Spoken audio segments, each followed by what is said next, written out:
आज मैं आपके साथ संसदीय शासन पार्लियामेंट्री सिस्टम पे चर्चा के लिए आए हैं। भारतीय संविधान में संसदीय शासन व्यवस्था है। संसदीय शासन पूरी दुनिया को ब्रिटेन की देन है। Britain is the classical land of the parliamentary system. Britain is the classical land of the parliamentary system, and we had taken our parliamentary system from Britain. Bharat ने सारी संसदीय शासन की व्यवस्था ब्रिटेन से लिया है। तो संसदीय शासन पे आज हम लोग चर्चा करने आए हैं। बाबा साहब अम्बेडकर ने कहा था कि संसदीय शासन एक अच्छी शासन प्रणाली है, क्योंकि सरकार के वो प्रतिदिन के लेखा जोखा रखती है, उत्तरदायी होती है, जन भावनाओं का दर्पण होती है। इस नाते सबसे अच्छी शासन व्यवस्था है। तो आज हम संसदीय शासन व्यवस्था की चर्चा करने के लिए आपके साथ आए हैं। संसदीय शासन व्यवस्था को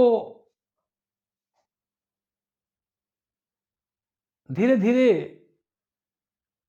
मंत्रिमंडलीय या कैबिनेट शासन व्यवस्था कहा जाने लगा।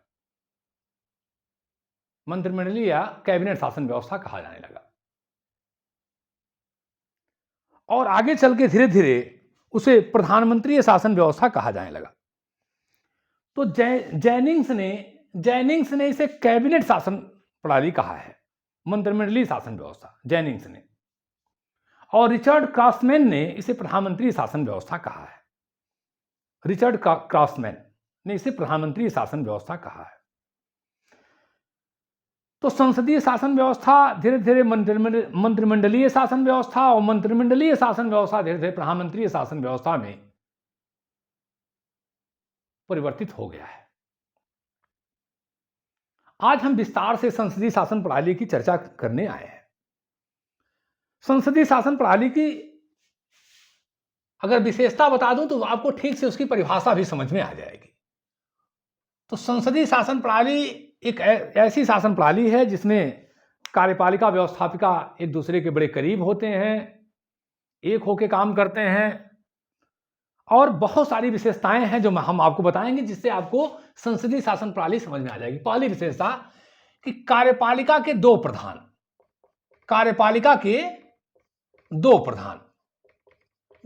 होते हैं। एक होता है नाम मात्र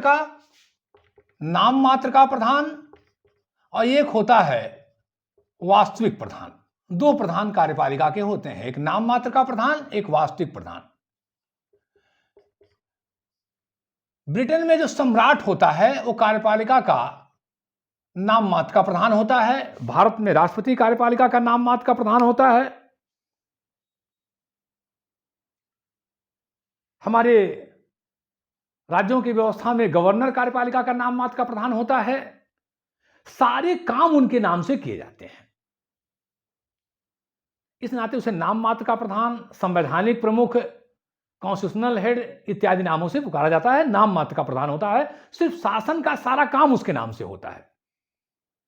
ऐसे ब्रिटेन में सारा काम सम्राट के नाम से। इस नाते कार्यपालिका के दो प्रधान, एक नाम मात्र का और एक वास्तविक। मंत्रिमंडल सहित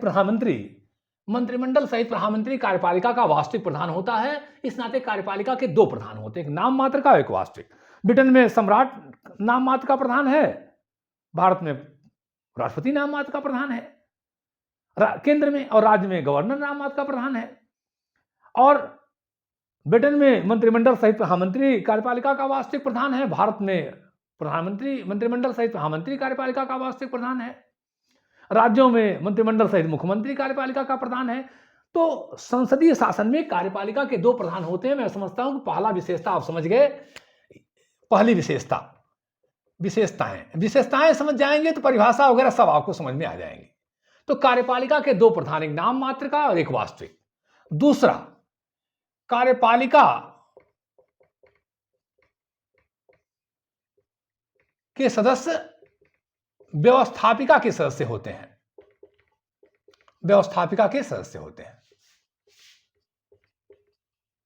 कार्यपालिका के सदस्य व्यवस्थापिका के सदस्य होते हैं संसदीय शासन में। बस संविधान ने हमारे यहां या ब्रिटेन में 6 महीने की छूट दिया है। 6 महीना अगर आप कार्यपालिका के सदस्य हैं, यानी मंत्रिमंडल के सदस्य हैं, मंत्रिपरिषद के सदस्य हैं। अब मंडल और मंत्रिपरिषद फिर मैं कभी बताऊंगा। यानी अगर तो आपको 6 महीना के अंदर व्यवस्थापिका का सदस्य होना पड़ेगा, नहीं तो आपके पद से हटना पड़ेगा। ये हमारे देश के संविधान में भी है और ब्रिटेन के संविधान में भी है। यानी कार्यपालिका के सदस्य व्यवस्थापिका के सदस्य होते हैं, सिर्फ 6 महीने का टाइम मिल जाता है तो कार्यपालिका के सदस्य व्यवस्थापिका के सदस्य होते हैं। कार्यपालिका व्यवस्थापिका में सामंजस्य होता है। सामंजस्य, एक दूसरे के सहयोगी होते हैं। कार्यपालिका और व्यवस्थापिका एक दूसरे के सहयोगी होते हैं। तीसरा, उत्तरदायी सरकार। उत्तरदायी सरकार कार्यपालिका व्यवस्थापिका के प्रति उत्तरदायी होती है। Responsible government, parliamentary government becomes a responsible government. संसदीय शासन उत्तरदायी सरकार होती है। कार्यपालिका व्यवस्थापिका के प्रथम सदन के प्रति उत्तरदायी होती है। प्रथम सदन के प्रति जिस समय उत्तरदायित्व समाप्त होगा, कार्यपालिका समाप्त हो जाएगी। यानी अविश्वास प्रस्ताव के माध्यम से संसद का प्रथम सदन, भारत में लोकसभा और ब्रिटेन में कॉमन सभा, कभी भी कार्यपालिका को हटा सकती है। कभी भी वास्तविक कार्यपालिका को हटा सकती है। तो कार्यपालिका और व्यवस्थापिका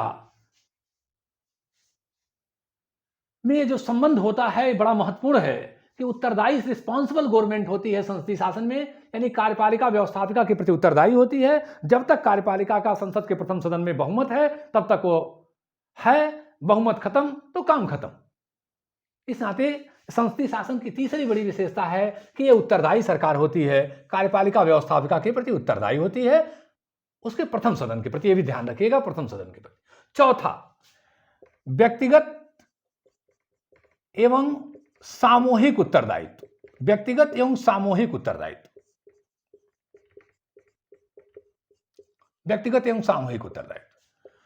प्रत्येक कार्यपालिका का प्रत्येक सदस्य, मंत्रिमंडल का प्रत्येक सदस्य व्यक्तिगत रूप से और सामूहिक रूप से संसद के प्रथम सदन के प्रति उत्तरदायी होता है। मंत्रिमंडल का प्रत्येक सदस्य, कार्यपालिका का प्रत्येक सदस्य व्यवस्थापिका के प्रथम सदन के प्रति उत्तरदायी होता है। इसके साथ साथ व्यक्तिगत एवं सामूहिक रूप से उत्तरदायी होता है। व्यक्तिगत रूप से भी उत्तरदायी होता है, सामूहिक रूप से भी उत्तरदायी होता है। मान लीजिए कोई रेल मंत्री है, तो रेल मंत्री होने के नाते वो प्रथम सदन के प्रति तो उत्तरदायी है ही है, अपने संपूर्ण मंत्रिमंडल के साथ भी उत्तरदायी है। एक भी मंत्री के खिलाफ यदि अविश्वास प्रस्ताव पास हो गया संसद के प्रथम सदन में, तो संपूर्ण मंत्रिमंडल को हटना पड़ेगा। संपूर्ण मंत्रिमंडल का जो प्रमुख है, प्रधानमंत्री, वो त्यागपत्र दे देगा। तो कहते हैं डूबते हैं साथ साथ, तैरते हैं साथ साथ। डूबते हैं साथ साथ, तैरते हैं साथ साथ। संसदीय शासन में मंत्रिमंडल डूबता है साथ साथ, तैरता है साथ साथ। एक भी मंत्री के खिलाफ अगर अविश्वास प्रस्ताव पास हुआ तो संपूर्ण मंत्रिमंडल को अपने पद से हटना पड़ेगा। यानी मंत्रिमंडल का जो प्रमुख है, प्रधानमंत्री, वो त्यागपत्र दे देगा। तो व्यक्तिगत एवं सामूहिक रूप से उत्तरदायित्व होता है। पांचवा, पद एवं गोपनीयता की शपथ।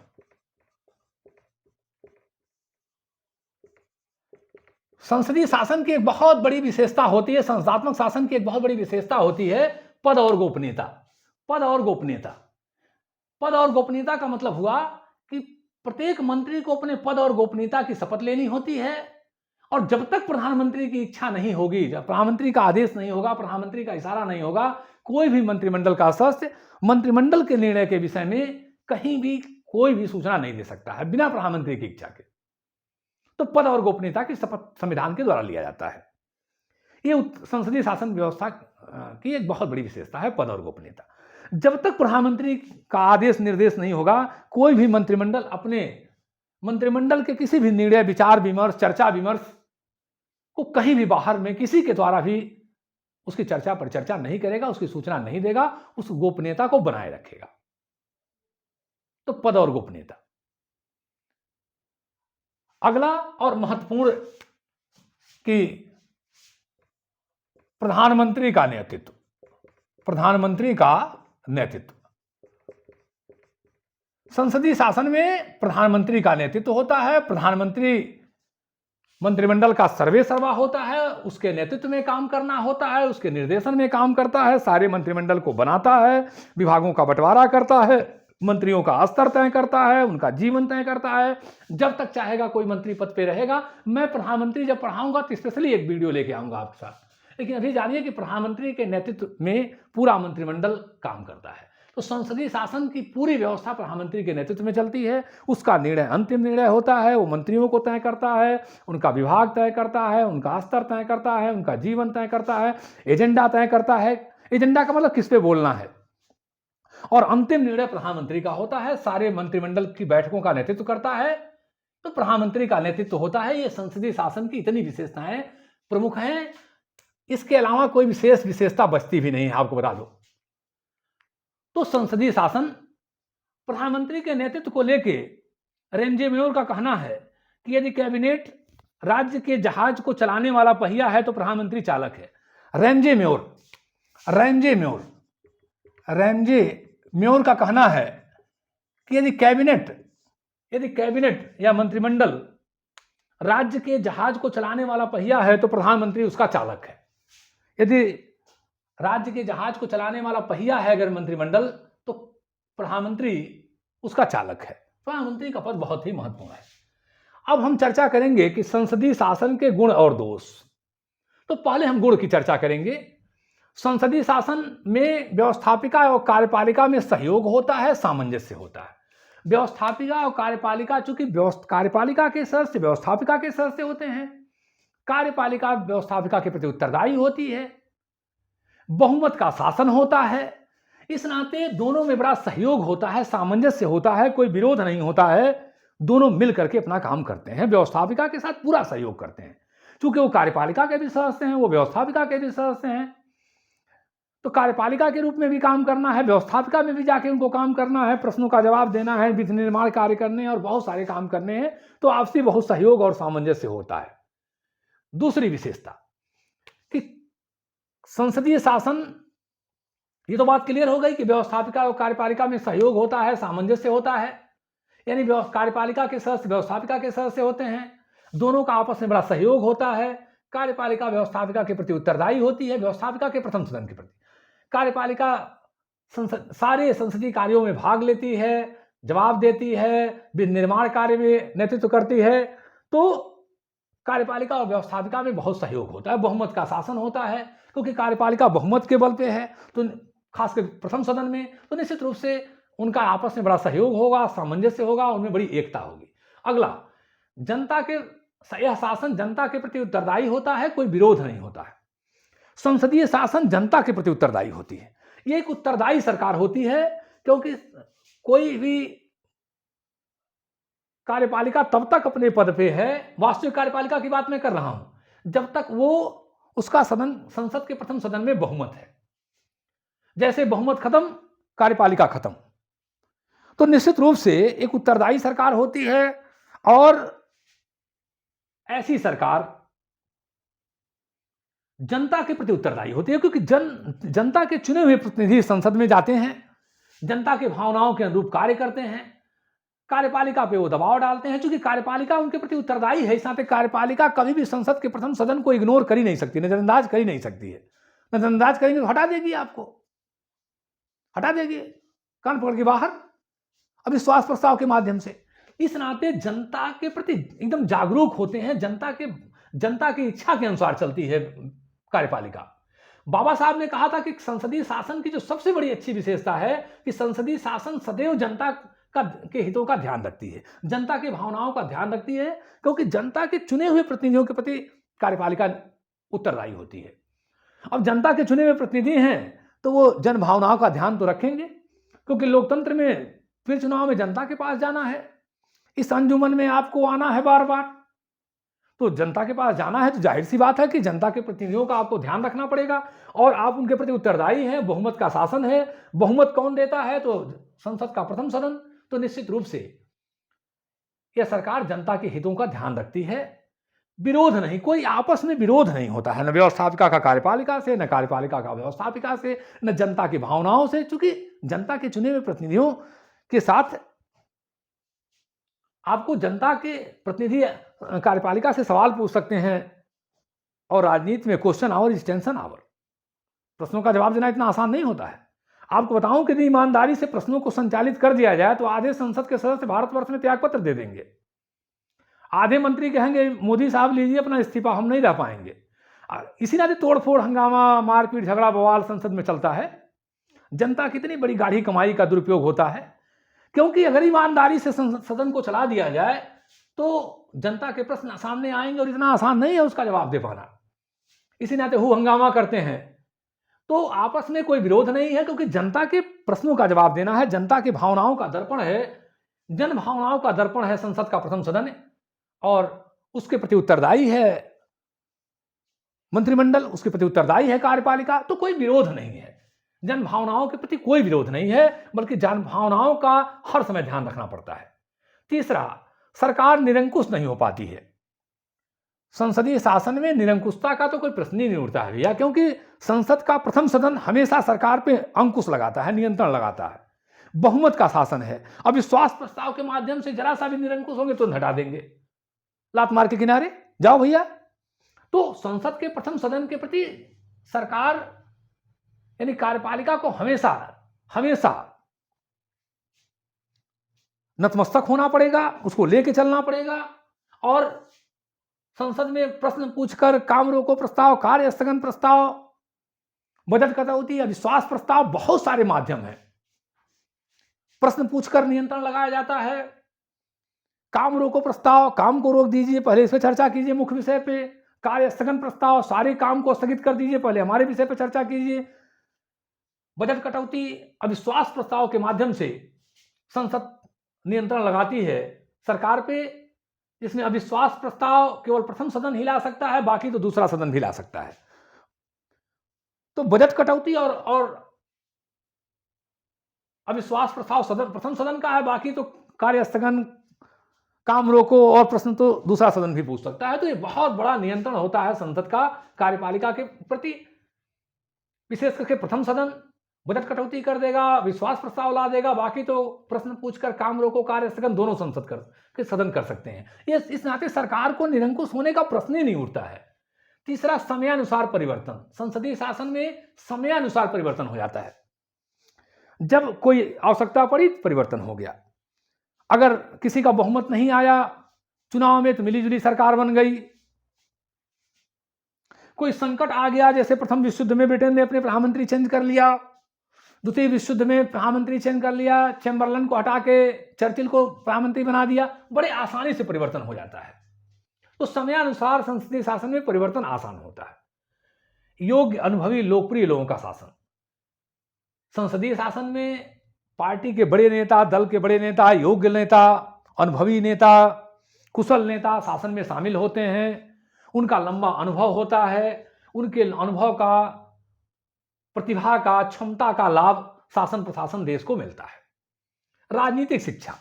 संसदीय शासन राजनीतिक शिक्षा प्रदान करने में बहुत महत्वपूर्ण है। बाबा साहब का मानना था कि संसदीय शासन में राजनीतिक शिक्षा आम जनता तक पहुंचती है। संसदीय शासन में जब चुनाव आता है तो राजनीतिक दल अपने अपने विचार रखते हैं, उससे जनता में राजनीतिक शिक्षा होती है। सरकार बन गई तो संसद में प्रश्न पूछे जाएंगे, उसका जवाब देना है। तो ये सब बहुत सारे माध्यम हैं जो राजनीतिक शिक्षा, जनता में राजनीतिक शिक्षा का प्रचार प्रसार करते हैं। आपको बताऊं कि संसद में चल रहे प्रश्नों को देख के बहुत सारे देश के युवा राजनीति की तरफ आकृष्ट होते हैं।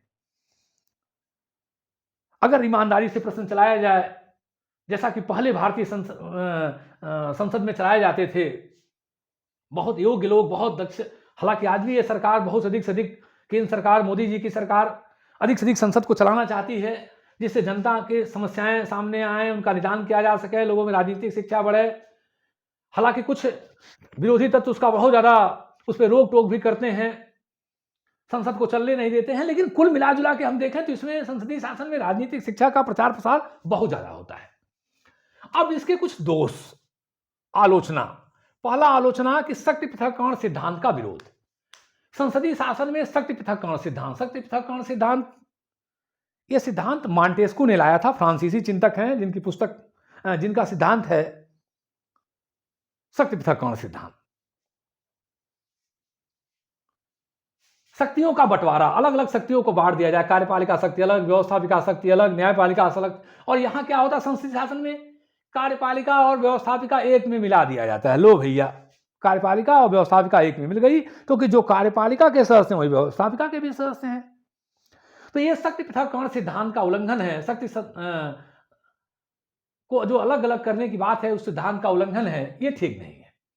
अगला, दलीय तानाशाही का भय। संसदीय शासन में जिस दल का बहुमत होता है वो तानाशाही कर सकती है। अब आजकल तो और स्थिति खराब हुई है, दलीय अनुशासन आया है, दल बदल पे रोक लगे हैं, पार्टी व्हिप जारी करती है, बहुत सारी समस्याएं हैं कि आपको दल के प्रमुख की बात माननी ही माननी है। चाह के भी कोई सदस्य अपने नैतिकता के आधार पे सही समर्थन नहीं कर पाएगा यदि दल का अध्यक्ष नहीं कह रहा है। पार्टी व्हिप जारी करेगी, आपको बात माननी ही माननी पड़ेगी। आप अगर पार्टी के खिलाफ जाएंगे तो आपको दल से निकाला जा सकता है। भारत में जो है दल परिवर्तन बड़ा कठोर कर दिया गया है। तो दलीय तानाशाही होती है, और दलीय तानाशाही के नाते जो चाहता है दल का प्रमुख वो कर लेता है। जो प्रमुख होता है उस दल का, वो जो चाहता है वो कर लेता है, मनमानापन कर लेता है। बहुमत के बल पे वो अपनी पदों का दुरुपयोग भी करता है, कर सकता है। ये इसकी आलोचना है। अगला, कमजोर सरकार। संसदीय शासन बहुमत का शासन होता है, जहां बहुदलीय व्यवस्था है। कभी कभी सरकारें कमजोर आती हैं, किसी को बहुमत नहीं मिलता है। भारत में हमने देखा, वाजपेयी जी की सरकार 13 दिन 13 महीना अस्थिर सरकार रही। उसके पहले भी चंद्रशेखर जी की सरकार, उसके पहले जनता पार्टी की सरकार। अभी हम देखें देवगौड़ा साहब, इंदिरा कुमार गुजराल की सरकार। तो जहां बहुदलीय व्यवस्था है वहां अगर पूर्ण बहुमत नहीं है तो सरकारें कमजोर होंगी। कमजोर सरकार होगी तो खरीद फरोख्त, एक दूसरे दलों का तमाम उल्टे सीधे प्रतिबंधों को झेलना, उनको मनाना जुलाना, सारी ऊर्जा शक्ति उसी में चली जाती है। वाजपेयी जैसा योग्य और टैलेंटेड प्रधानमंत्री भी कई दलों को लेकर चलने में, कभी इनका समता का मुंह देखिए, कभी ममता का मुंह देखिए, 24-24 दलों की सरकार लेके चलना, नाटक एकदम। उन्हीं को मनाने जुनाने में सारी ऊर्जा चली जाती है। नरसिम्हा राव सरकार पे आरोप लगा तमाम खरीद फरोख्त का, कहां तक सही है गलत है और वो तो जनता जाने। तो ये इसकी बहुत बड़ी आलोचना होती है। नेपाल में हमने देखा कि बार बार संसदीय शासन में सरकारें बदल रही थी, 10-12 सालों में कई प्रधानमंत्री आए गए। ये संसदीय शासन की बहुत बड़ी दोष है, कमजोरी है। तीसरा, बहुदलीय व्यवस्था में सरकार निर्माण एवं संचालन में कठिनाई। जहां बहुदलीय व्यवस्था है वहां सरकार बनाना ही कठिन। मान लीजिए किसी दल को स्पष्ट बहुमत नहीं मिला, कई बार भारत में ऐसा होता है। नेपाल में भी बहुत आपने देखा कि बार बार सरकारें चेंज हो रही थी। तो बहुदलीय व्यवस्था में तो सरकार बनाना कठिन, अगर बन जाए तो उनका चलाना कठिन। तमाम आरोप प्रत्यारोप के साथ भी अपने सरकार चलाने के लिए ये रेवड़ी बांट रहे हैं, वो लाभ दे रहे हैं, खरीद फरोख्त कर रहे हैं, दुनिया भर का नाटक। तो ये पहले तो सरकार बनाना कठिन, बन जाए तो चलाना कठिन। ये बहुत बड़ा दोष है संसदीय शासन प्रणाली का। नरसिम्हा राव की सरकार को आपने देखा कि आरोप लगा कि 5 सांसद झारखंड मुक्ति मोर्चा से इन्होंने खरीदा और क्या क्या हुआ, उसमें तमाम आरोप प्रत्यारोप चले। अगले, कार्यपालिका की अस्थिरता।